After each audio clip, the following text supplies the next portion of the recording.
আমাদের সর্বনাশ করবে, আমাদের ছেলেদের গুলি করে মারবে, এটা আমরা আর দেখতে চাই না। এটা যদি ওনারা সে উদ্যোগ নিয়ে করেন, আমাদের সর্বাত্মক সহযোগিতা তাদের প্রতি থাকবে। তিনি বলেছেন, justice to be ensured for all extrajudicial killings, enforce this offences. আমরা তো এটাই চাচ্ছি, বারবার করে বলছি যে এই বিচার করতেই হবে। একই সঙ্গে এটা বলছি যে আজকে এই স্বৈরাচারের বিরুদ্ধে, ফ্যাসিবাদের বিরুদ্ধে লড়াই গত 15 বছর করতে গিয়ে আমাদের প্রায় 60 লক্ষ মানুষের বিরুদ্ধে মিথ্যা মামলা হয়েছে, গায়েবী মামলা হয়েছে। সেগুলোকে অবিলম্বে তুলে ফেলতে হবে। আমরা পত্রিকায় দেখলাম যে প্রধান উপদেষ্টার মামলা চলে গেছে, উঠানো হয়েছে। আরেকজন উপদেষ্টারও মামলা উঠানো হয়েছে, সাজা ছিল সেটা সাজা বাতিল করা হয়েছে। আমাদের একজন মানুষও নাই, বিএনপি বলেন, জামাত বলেন, এই আপনার আমরা এখানে যারা বসে আছি, যাদের বিরুদ্ধে মিথ্যা মামলা নাই। তো আমাদের আশা যে মামলাগুলো, এই সব মানুষের 1,45,000 মামলা অবিলম্বে তুলে নিতে হবে, এটা একটা দাবি। Police bank commission to be formed for reforms. আগে মামলা উঠুক, তারপর ক্ষতিপূরণ নিয়ে। Police bank commission to be formed for reforms, খুব ভালো কথা। আমরা এটাই চাই, অবিলম্বে পুলিশকে, কালকে সেদিন আইজিপিও বলেছেন যে পুলিশকে জনগণের পুলিশ তৈরি করা হবে এবং এটাকে একেবারে আপনার যেটা বলে যে আপনার আইডিয়াল পুলিশ তৈরি করা হবে। খুব ভালো কথা, আমরা এটাও চাই, খুব দ্রুত চাই। তবে একটা জিনিস আমি এখনো আমার মাসে যে অবস্থাটা সেটা পরিষ্কার হয়নি। কারণ আমরা আশা করেছিলাম যে প্রধান উপদেষ্টা মহোদয় তিনি একটা রোড ম্যাপ দিবেন। সেই রোড ম্যাপটা আমরা কিন্তু ফর ট্রানজিশন টু ডেমোক্রেসি, এটা আমরা কিন্তু ওনার বক্তব্যের মধ্যে পাই না। রিফর্মসের কথা বলেছেন, সেই রিফর্মসগুলো কোন কোন বিষয়ে করতে রিফর্মস, তবে সেগুলো কিছু কিছু তিনি আভাস দিয়েছেন। আমি জানি এত অল্প সময়ে সবই সম্ভব না, কিন্তু সেগুলো সম্পর্কে একটা ধারণা থাকলে তাহলে আমরা আরো বেশি করে আপনার একটা মানে ধারণা করতে পারতাম যে ঘটনা আসলে ভালোর দিকে যাচ্ছে। যাই হোক, আমরা আশা করি যে ঘটনা ভালোর দিকে যাক, এটাই আমাদের প্রত্যাশা। গতকাল যে ঘটনা ঘটেছে, আপনার সচিবালয় ঘেরাও করে আপনার আনসার এবং অন্য সব কিছু লোকজনের নাম পোশাকধারী লোক, তারা গোলযোগ সৃষ্টি করে তারা সেখানে একটা অসমস্যার সৃষ্টি করতে চেয়েছিল। ছাত্ররা সেটাকে নস্যাৎ করে দিয়েছেন, কিন্তু এটা কিন্তু অশনি সংকেত, এটা ভালো লক্ষণ নয়। অর্থাৎ যারা পরাজিত তারা এখন আবার বিভিন্নভাবে সে চক্রান্ত করছে যে এই বিজয়কে তারা নস্যাৎ করে দেওয়ার জন্য। তাই জনগণের কাছে আহ্বান জানাবো যে আপনারা সবাই সতর্ক থাকবেন, এই বিষয়গুলোকে কখনই কোনো প্রশ্রয় দেওয়া যাবে না।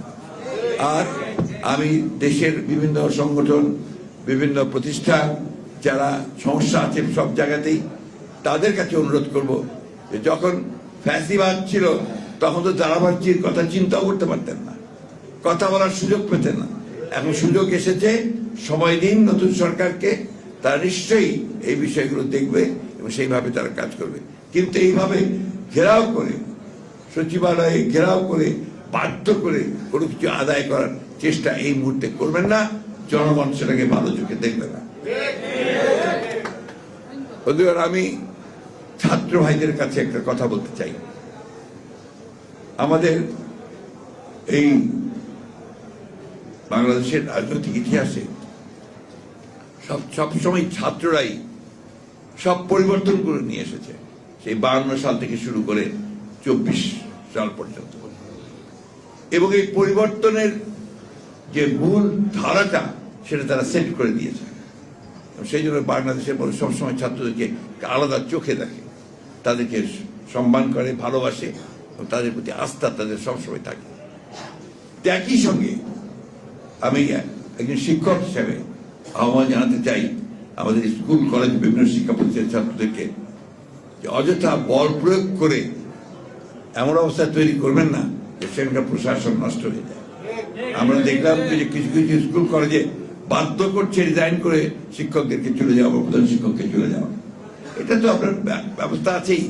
অভিযোগ করেন, অভিযোগ প্রমাণিত হলে নিশ্চয়ই তাকে সরানো হবে, কিন্তু তাকে কাজ করার সুযোগ দিতে হবে। সেই সঙ্গে এই সরকারের কাছে আরেকটা দৃষ্টি তুলে ধরতে চাই, আমরা এই প্রশাসনে এখনো সেই সমস্ত ব্যক্তিদের দেখতে পাচ্ছি যারা এই ফ্যাসিবাদী সরকারকে মদত দিয়েছে, তাদেরকে সাহায্য করেছে এবং তাদের এই হত্যাকাণ্ডের সঙ্গে তারা জড়িত দিয়েছে। তাদের চেহারা আমরা আর দেখতে চাই না। আবারও বলছি, দয়া করে অতি দ্রুত এদেরকে অপসারিত করে যারা দেশপ্রেমিক, যারা আপনার কাজ করতে চায়, যাদেরকে বঞ্চিত করা হয়েছে, তাদেরকে নিয়ে এসে সেই প্রশাসন চালানোর ব্যবস্থা করুন। অন্যথায় এটার জন্য কিন্তু জাতি আপনাদেরকে ক্ষমা করবে না। এখন আপনি বিচার চান, অসুবিধা নেই, বিচার হবে। আমি যে কথা আপনাদেরকে বলতে চাই সেটা হচ্ছে যে আমাদেরকে এখন অত্যন্ত ধৈর্য ধরে অত্যন্ত সতর্কতার সঙ্গে কিন্তু পা ফেলতে হবে। যে সরকার এসেছে, এই সরকার অবশ্যই কাজ করার জন্য এসেছে, সেই কাজ করার সুযোগ তাদেরকে দিতে হবে। এই কথাটা আমরা বারবার বলছি যে আমরা যৌক্তিক সময় অবশ্যই তাদেরকে দিতে চাই, এবং নির্বাচন ছাড়া তো কোনো সম্ভব নয়। নির্বাচন হতেই হবে, নির্বাচনটা যেন সুষ্ঠু অবাধ নিরপেক্ষ হয়, সবাই যেন ভোট দিতে পারে, এবং এই নির্বাচনের ফলে এমন একটা অবস্থা তৈরি না হয় যে আবার সে আগের অবস্থা ফিরে আসে, তাহলে সেটা আমরা কখনোই জনগণ মেনে নেবে না। সেই জন্যই একটু ধৈর্য ধরে আমরা অপেক্ষা করছি, জনগণ অপেক্ষা করছি, কিন্তু সেটা অবশ্যই একটা যৌক্তিক সময় পর্যন্ত হতে হবে। আমি বিশ্বাস করি যে সেই যৌক্তিক সময়ের মধ্যে অবশ্যই একটা সুষ্ঠু অবাধ নির্বাচন হবে, জনগণের সরকার প্রতিষ্ঠা হবে, এটা আমরা বিশ্বাস করি। আমরা কাজী জাফর আহমদ সাহেবের প্রতি আমার গভীর শ্রদ্ধা নিবেদন করছি। আল্লাহ তাকে বেহেশত নসিব করুন, এবং জাতীয় পার্টি এই আন্দোলনে যেভাবে শরিক হয়েছে তা আরো শক্তিশালী হোক, এই কামনা করে বক্তব্য শেষ করছি।